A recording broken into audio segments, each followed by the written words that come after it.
Episode 3, The Deadly Subway Tunnel. Silence returned to the subway tunnel, yet that quietude was a sign of the catastrophe that was brewing.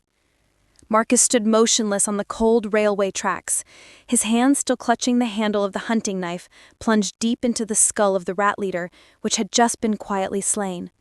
When he tried to pull the knife out, the rusty blade stuck stubbornly to the skull, as if glued. He was forced to change his plan. The most crucial task now was to retrieve the core crystal and dispose of the corpse's traces as quickly as possible. The knowledge of the way, the knowledge of the path, in his mind projected the danger. If any rat in the pack consumed the crystal from this leader, they would immediately break through and evolve into a stronger pack leader. Leaving the crystal behind was tantamount to arming the enemy. Marcus decided to utilize the brief life-or-death moment that lasted only 3 seconds. He thrust the knife in slightly further to pinpoint the pineal gland, then swiftly used his hand to retrieve the faint green crystal, slightly larger than a normal marble, from the rat leader's carcass, and began the countdown. 3, 2, 1. With the core crystal now in his blood-soaked hand, Marcus resolved to put the slight physical power boost he had just received to its fullest use. He crouched down, using his foot to kick the rat leader's carcass, sending it flying and disappearing beneath an old train carriage parked nearby. Just a light kick was sufficient to perfectly send the corpse scattering into the dark crevices of the train's wheels. Marcus turned his back on the old train carriage and immediately broke into a sprint, running opposite to the direction the rat pack had taken. His heavy footsteps echoed thud-thud on the rusty tracks, sounding like a large bell tolling. But he had no other option. Escape was the best strategy for survival in this situation where he was heavily outnumbered. "Greach!" A high-pitched squeal, sounding like a shriek of vengeance, erupted from the front of the tunnel.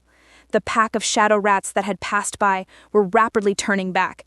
Through their instinctual pack connection, they sensed their leader had died.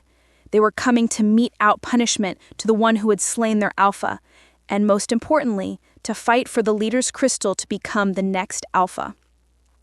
Marcus pushed his speed to the limit, his physical strength being severely taxed. He sensed the aura of hatred rapidly closing in. They could feel the disappearance of the pack leader and perhaps also the faint scent of blood lingering in the air.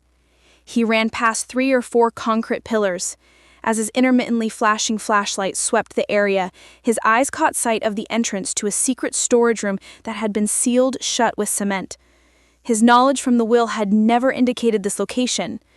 Now, the cement-sealed entrance had a large crack at the bottom, which was exactly his size, as if custom-made. Marcus lunged towards the crack, gripping the steel pipe in his left hand. He used his empty right hand to channel power into his fist and punched the edge of the crack forcefully. The full power of Enhancement Level 1 Stage 1 was unleashed, slightly widening the fissure, making it easier to squeeze through. He quickly dove in. Squeak! Squeak! The first shadow rat to arrive saw only Marcus's back as he was scrambling through the crack. It fiercely accelerated, trying to catch him before he vanished into the fissure. Marcus desperately tried to squeeze his body through the crack, dragging the steel pipe with great difficulty. But before his foot could clear the opening, the sharp teeth of the first rat snapped onto the heel of his boot, piercing through to the inner flesh.